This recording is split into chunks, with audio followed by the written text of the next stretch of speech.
तो जैसा कि पिछले एपिसोड में हमने देखा था, लीलू को बहुत सारी चीजें जियांग किंगेर जब ये झील के किनारे घूम रहे थे तो बताती है। अब जो जियांग किंगेर थी ना, बोलती कि तुम भूल गए कि हमारे हाउस में मैटर्स कैसे सेटल होते थे, मतलब ये बैटल करते थे। इसके मम्मी पापा भी वही करते थे और हर बार इसके पिताजी की पिटाई होती थी। लीलू शांत हो जाता है, यार मैं तो इंसानों की तरह बात कर रहा हूँ, तुम्हें हमेशा मैं मम्मी ने बिगाड़ दिया।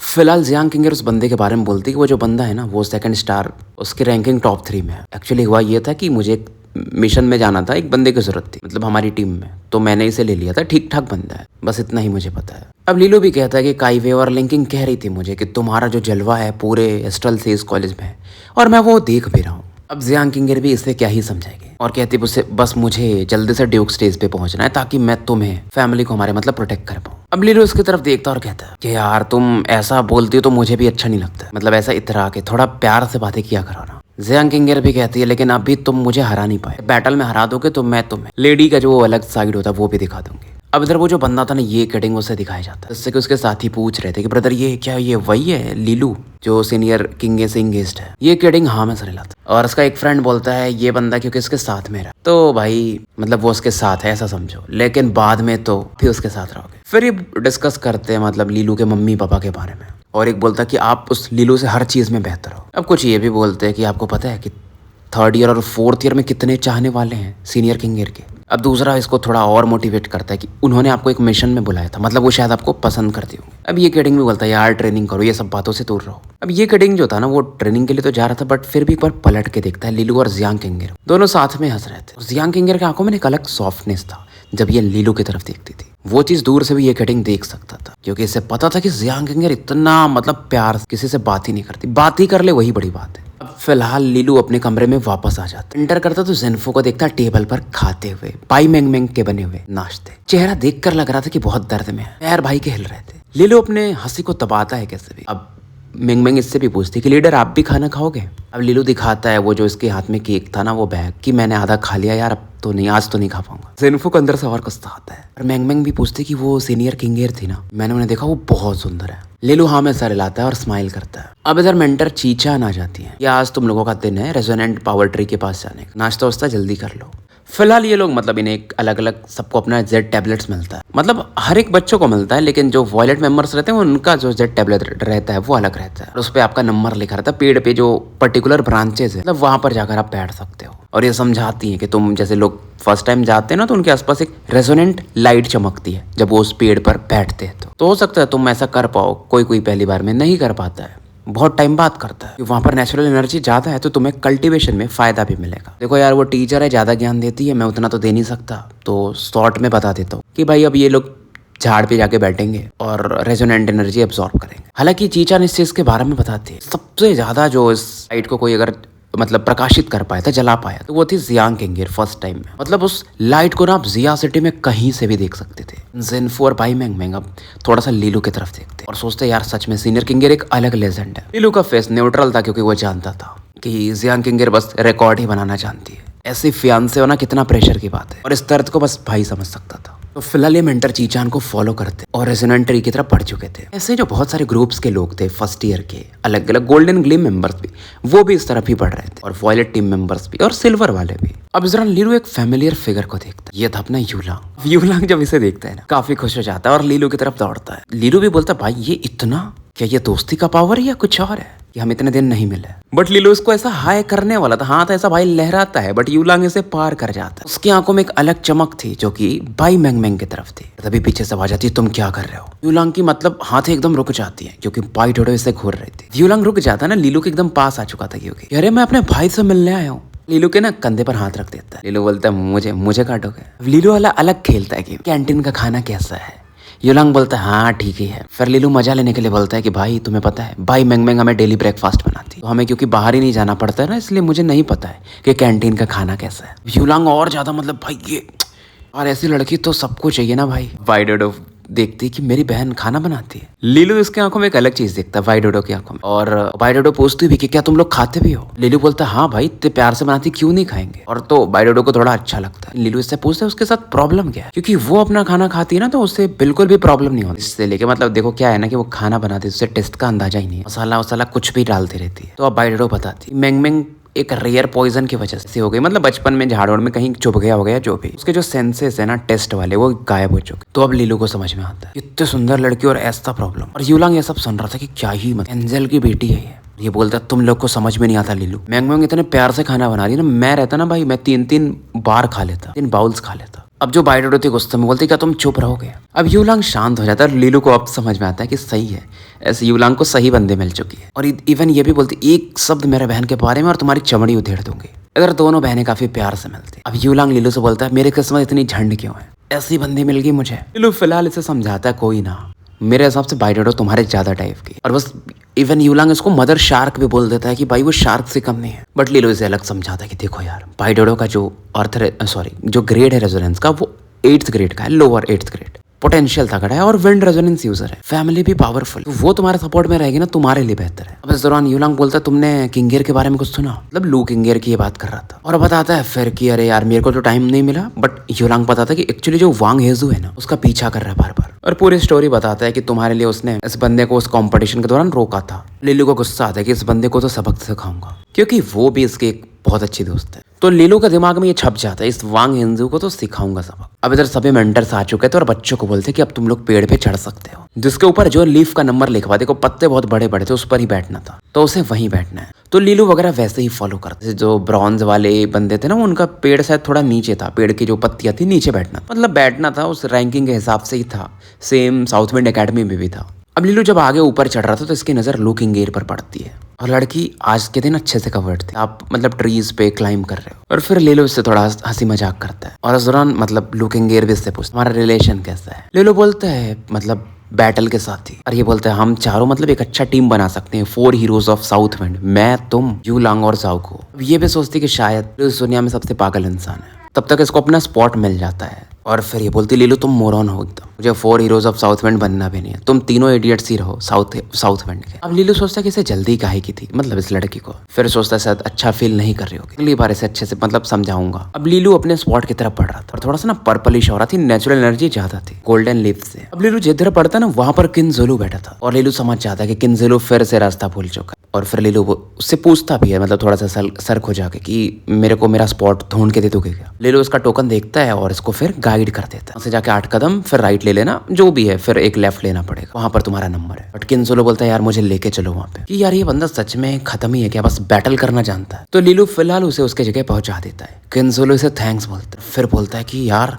तुम्हारे पास तो ड्यूअल रेजोनेंसेस है, फाइट करना चाहोगे। लीलू को समझ में नहीं आता ये मुझे थैंक्स बोल रहा है यहाँ तक लाने के लिए बैटल करके। और लीलू बोलता है यार तुम्हारा दिमाग सही तो है। और लीलू बोलता है नहीं यार मैं तुमसे डरता हूँ भाई। फिलहाल ये थोड़ा हंसी मजाक करते और लीलू अपने स्पॉट की तरफ बढ़ जाता है, फिर कल्टीवेशन में भी लग जाता है। अब यहाँ पर जैसे कल्टीवेशन सब शुरू कर देते ना तो एक बेल बजता है, सभी बच्चे अपने कल्टीवेशन में लग चुके थे। नीचे में सेंजिंग जायो बैठा मस्त भाई अपने चाय पी रहा, और थोड़ी दूर में मेंटर चीचान बैठी तो ये पूछता है कि आपको फिर अच्छा लग रहा है लीलू को गाइड करके, क्योंकि भाई उसके पास डुअल रेजोनेंसेस है। फिर भी ये बोलता है अरे वो उतना भी खास नहीं है, मतलब थोड़ा सा लीलू को डिग्रेड करने को देखता है कि उसका जो वुड रेजोनेंस है वो 4th ग्रेड का ही है, ट्रू डुअलिटी वो मास्टर नहीं कर पाएगा, बाकियों से ज्यादा उसके पास बस रेजोनेंट पावर को रिजर्व कर सकता है। और वो ड्यूजे बेक्सवान को इसलिए हरा पाए, बेक्सवान थोड़ा सा केयरलेस था। ईचान बोलते हैं हाँ कुत्ते भौंकते रहते हैं। बीच में मास्टर काओशेंग पूछ चाहते हैं कि इनका मैटर्स ज्यादा ना पड़े, पर फिर भी चीचान इसके मजे ले लेते कि तुम तो एक स्टूडेंट जो कि टॉप स्टूडेंट थी जियांग किंग के, उससे भी नहीं रख पाए तो तुम्हें बोलना ही नहीं चाहिए। मेंटर मीर भी बीच में थोड़ी बातें करते, टॉपिक ही बदल देते कि किसका सबसे ज्यादा लाइट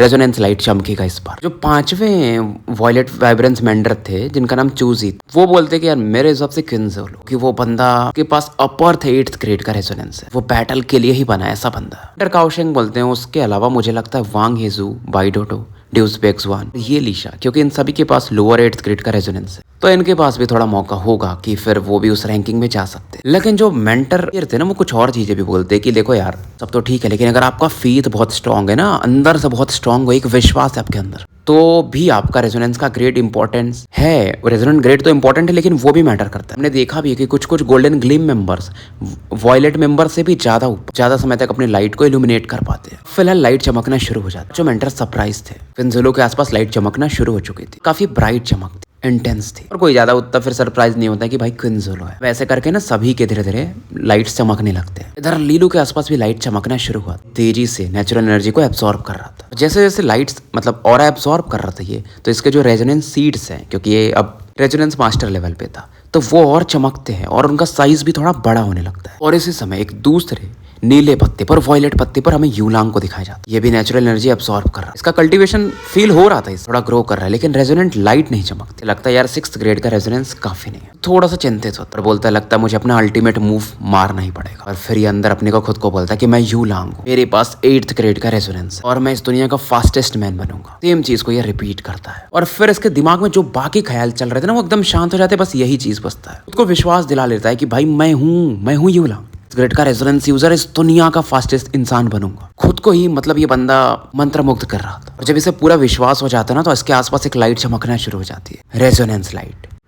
भाई मैं इसलिए बोलता हूँ इस सीरीज का मेन कैरेक्टर ना यूलांग को होना चाहिए था। अगर मेरे को लिखना होता ये नॉवल तो मैं इसी को बनाता। खैर आगे बढ़ते हैं। तो पांचों मेंटर्स लाइट को देख रहे थे, इनका हर साल का ये काम था। और जो टीचर शेन थे ना उनका ध्यान पूरा लीलू पर फोकस था, क्योंकि इनके हिसाब से भी लीलू के रेजोनेंस ग्रेड कम है, लेकिन दोनों मिला के 8वें ग्रेड पर तो माना जा सकता है। देखना था कितना ज्यादा ब्राइट लाइट लीलू का चमकेगा। अब लीलू का लाइट ना हल्का हल्का ही बस प्रकाशित होना शुरू हुआ, पहला नहीं था। लेकिन इस दौरान मेंटर मीयर काफी सरप्राइज कि यूलांग के ये टीचर है फिलहाल। और जो यूलांग का लाइट था ना भाई, वो ड्यूजेब एक्स1 और पाइडोडो के बराबर का था। मेंटर चूजी को भी बोलना पड़ जाता कि यार ये तो यूलांग 6th ग्रेड का विंड रेजोनेंस यूजर है। मुझे लगा था शायद वो लाइट को ट्रिगर भी ना कर पाए इस बार, लेकिन ये बंदा, इवन मेंटर काओ शेंग भी इसी की तरफ देखने लगते हैं। इस बंदे का लाइट मतलब पक्का इसने अपने अंदर का विश्वास से इसे ट्रिगर किया, रेजोनेंस पावर से नहीं। बंदा टैलेंट में एवरेज है, लेकिन इस विल पावर के दम पर ये बहुत आगे जा सकता है। बाकी लोग भी हाँ में सर हिलाते, क्योंकि जितने भी वॉयलेट वाइब्रेंस मेंटर मतलब स्टूडेंट्स थे ना, उसमें यूलांग सबसे कमजोर था, उसे मेहनत भी ज्यादा करना था। फिलहाल चीचान का ध्यान लीलू की तरफ जाता है। पहले लीलू के आसपास एक ब्लू रेजोनेंस लाइट चमकती है और फिर धीरे धीरे वो गायब होने लगती है। फिर दूसरी लाइट चमकती है ग्रीन कलर। काओशेंग भी कहते हैं इसके आसपास 2 रेजोनेंस लाइट चमक रही है। रेयर तो है,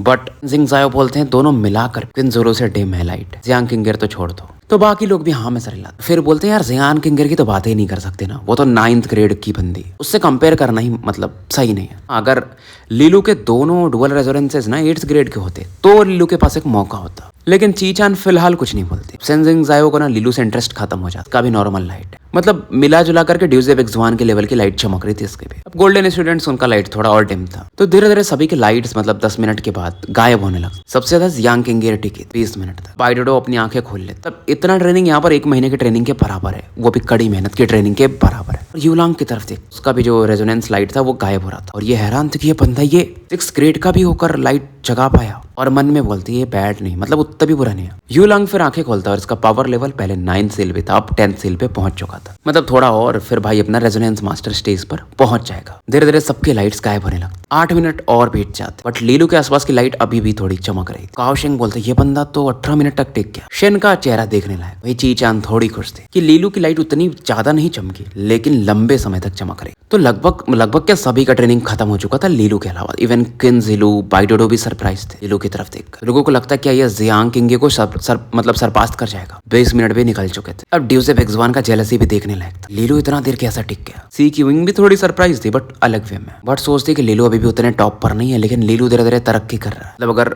लीलू को किंजिलू, वांग हेजू, पाइडोडो को हराना है तो अभी बहुत पीछे है। लू किंगर अलग स्माइल कर रही थी लीलू की तरफ देखकर कि लीलू ऐसा ही है वैसे भी सुरस है। यूलांग देखता कि यार सही है ये लौंडा, मतलब ये सोच रहा था ना मैं ऐसा एक टैग बना दूंगा लीलू के लिए, लॉन्गेस्ट लास्टिंग मैन, क्योंकि लंबे समय तक टिक सकता है। लीलू के कमरे के बाहर लटका दूंगा। बात करता हूँ इस बारे में जाओकुओ वगैरह से, उनका क्या इरादा है। धीरे धीरे समय निकलते निकलते 10 मिनट और निकल चुके थे और धीरे धीरे 40 मिनट बीत चुके थे। जियांग किंगे का डबल कर चुका था भाई अपना रेजोनेंस लाइट, तो एक रिकॉर्ड बन चुका था लंबे समय तक टिकने। चीचान काफी खुश थी और फिर ये मजे लेती है जानबूझकर कि मुझे लगता है कि लीलू के डुअल रेजोनेंसेस खास तो हैं।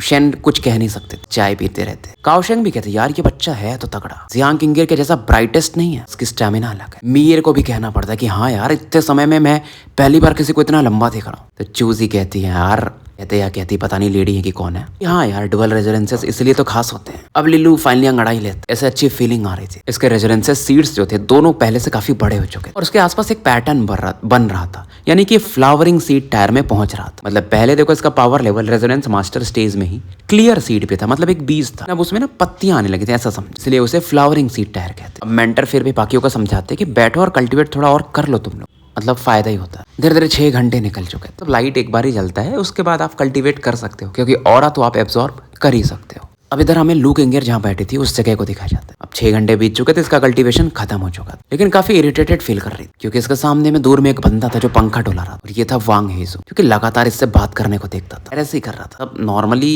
हैरेसमेंट नहीं बोल सकते बट फिर भी ऐसे बोलना पड़ता कि यार ये तुम पागल हो गया, तुम जहरीले आदमी, तुम्हारा जैसा मैंने गलीच बंदा नहीं देखा। और वांग हेजू ना मतलब आस पास इसके रहता था। और लू केंगेर बोलती कि यार देखो मेरे को तुम्हारे में कोई इंटरेस्ट भी नहीं है, और जो हमारा बैटल था वो हो चुका है। तो वांग हेजू बोलता केंगेर ऐसा क्यों, मैं तो बस तुम्हें जानना चाहता हूँ, मेरे सिंसियरिटी में भरोसा रखो। लू केंगेर यहाँ से जाने लगा। अब देख के ऐसा लग रहा था बंदा इसे रोकने वाला, तो आगे बढ़ा था। अभी एक सीटी की आवाज, कुछ पानी के जैसा तीर आता इसकी तरफ, वांग हेजू की तरफ। हेजू इन्हें ब्लॉक कर देता। फिर आवाज आती है कि तुम्हें जिसने भी बड़ा किया ना, मतलब तुम्हारा पालन पोषण बहुत गंदा है, लड़कियों का पीछे करते हो, ये हैरेसमेंट ही है ना, क्या इस दुनिया में लड़के नहीं है। लू केंगेर पलट के देखती है इस आवाज को सुन करके, और टॉन्ट मारने वाली इसी अदा पर तो ये फिदा थी क्योंकि लीलू आ चुका था। वांग हेजू देखता कि यार लू केंगेर तो काफी खुश हो चुकी थी। पूछता है क्या तुम हो लीलू? अब लीलू कहता है हाँ यार मैं थोड़ा एरोगेंट हूँ इस मामले में, लेकिन मुझे पहचानना मुश्किल नहीं है कि मैं बहुत हैंडसम हूँ ना। हेजू के ना आईब्रोज एकदम ऐसा ऊपर चले जाते और ये समझ रहा था कि लीलू इसे जानबूझ के छेड़ रहा है। फिर भी समझाता है कि लीलू देखो परेशानी मत क्रिएट करो, मेरे तुम्हारे बीच में कोई दुश्मनी नहीं, ऐसा क्यों कर रहे हो? अब लीलू बोलता है कि हाँ यार मुझे भी लगा चीजें अच्छी हैं, और ये लू केंगेर की तरफ जाते, लेकिन जब तुमने लू केंगेर को इंसल्ट किया, तुमने वो दुश्मनी के बीज तो बो ही लिए थे। लू केंगेर थोड़ा पीछे में खड़ी थी लीलू, उसके आंखों में एक चमक था। बाकी भी लोग देखते कि यार कुछ तो मैटर चल रहा है, लग रहा है बैटल होगा क्या, वांग हेजू वर्सेस लीलू। वांग हेजू जो कि क्विंजुलू के बाद सेकंड नंबर का बंदा है, और वांग हेजू बोलता है तुम इसके बारे में कर क्या सकते हो? लीलू कहता है देखो यार मेरे दोस्तों से दूर रहो, और तुम ऐसा करोगे तो लड़की तुम्हें ज्यादा हेट ही करेगी। वांग हेजू बोलता है मेरे अपने तरीके, और तुम मुझे कौन होते हो सिखाने वाले? लीलू कहता है तुम जहरीले पंछी है। वांग हेजू को और गुस्सा आता है कि क्या क्या बोला तुमने? लीलू बोलता है यार देखो मैं प्यार से बोल रहा था, तुम समझे नहीं। अब लीलू बोलता है देखो मैं तुम्हें एक चीज और बता देता हूँ, शब्दों के बाण में तो मुझे कोई हरा नहीं सकता। हेजू का चेहरा एकदम हरा होने लगता, अपनी ऑरा जो था रिलीज करने लगता। लीलू भी अपने ऑरा को यूज करता है और उसे नलीफाई कर देता है इसके अटैक को। हेजू बोलता है अच्छा तो तुम फ्लावरिंग सीड टायर पे पहुंच चुके हो, मतलब स्ट्रेंथ का ये अंदाजा लगा लेता है, मतलब इस रेजोनेंस लाइट से तुम्हें फायदा हुआ है। फिर ये बोलता है तुम्हें ही फायदा हुआ है, मैं दिखाता हूँ। ये अपनी पूरी ऑरा रिलीज कर, जो बंदा था ना रेजोनेंस मास्टर के सेकंड टायर में पहुंच चुका। पैटर्न जेनेसिस टायर को फर्स्ट टायर के 2 लेवल से, क्लियर सीड फिर फ्लावरिंग सीड जो भी नाम था, के बाद आप जाते हो सेकंड टायर में जहां पर आता है पैटर्न जेनेसिस टायर, क्योंकि पहले से ये बंदा अपर फ्लावरिंग टायर में। और फिर वांग हेजू बोलता है देखो मैं तुम्हें कुछ सिखाता हूं, खास करके जहरीले बंदों से फाइट नहीं करना चाहिए तुम्हें, क्योंकि मैं पॉइजन रेजोनेंस यूजर हूं। और लीलू की तरफ इशारा करता है क्योंकि जब दोनों का अटैक टकराए थे ना तो हल्का सा पॉइजन हाथ पर था भी, तो अपनी उंगली को देख कि हाँ ये स्पेशल है, लेकिन लीलू पैनिक नहीं कर, अपने वुड रेजोनेंस एनर्जी को यूज कर पॉइजन को पूरी तरह से नलीफाई कर देता है। कि लगता है तुम भूल गए यार कि वुड रेजोनेंस वाले एंटीटॉक्सिन्स होते हैं, मतलब पॉइजन को नलीफाई कर सकते हैं अगर जितने स्ट्रांग होते जाएंगे। और ये जहर तो चिकन भी नहीं मार पाता। और ज्यादा गुस्सा दिला रहा था वांग हेजू को। और तभी एक आवाज आती पीछे से कि वांग हेजू मैंने पहले ही बोला था, इस लीलू से मैं डील करूंगा। और ये था ड्यूजे बेक्सुआन जो कि उसके टीम का मेंबर था। अब लू केंगेर भी देखती है मतलब क्या सच में बैटल होने वाला है, तो मतलब लू केंगेर भी इसके साथ ही खड़ी रहती कि बैटल होगा तो मैं भी तैयार हूँ, और अपनी फ्रॉस्ट एनर्जी को एक्टिवेट कर लेती। बीच में एक और लड़की आती है जिसका नाम था की लुओजी, जो कि इन दोनों बंदों की पार्टनर थी, वांग हेजू और ड्यूजे बेक्सुआन। ड्यूजे बेक्सुआन कहता है लीलू लास्ट टाइम मैं थोड़ा सा ना केयरलेस था, इस बार आ जाओ बैटल में। तभी एक डार्क एनर्जी बेक्सुआन की तरफ पड़ती और इसे ये काउंटर करता तो है, लेकिन फिर भी इसे थोड़ा पीछे हटना पड़ता। तभी इसे दूर में एक बंदा शैडोज में दिखाई देता, मतलब झाड़ के नीचे खड़ा है, ऐसा हुडी पहने हुए और मुंडी भी नहीं उठा रहा है। ये था अपना लौंडा जेनफो। थोड़ी दूर पर एक अलग ऑरा चमक रही थी, लाइट कलर की थी, बाई मेंग जो कि यहाँ पर आ चुकी थी। पर एक स्वीट स्माइल था। तो स्टोरी यहीं समाप्त करते हैं और मिलते हैं फिर कल एक नए वीडियो के साथ। तब तक के लिए मैं आपका साथी एनएल केमिस्ट अलविदा लेता हूँ।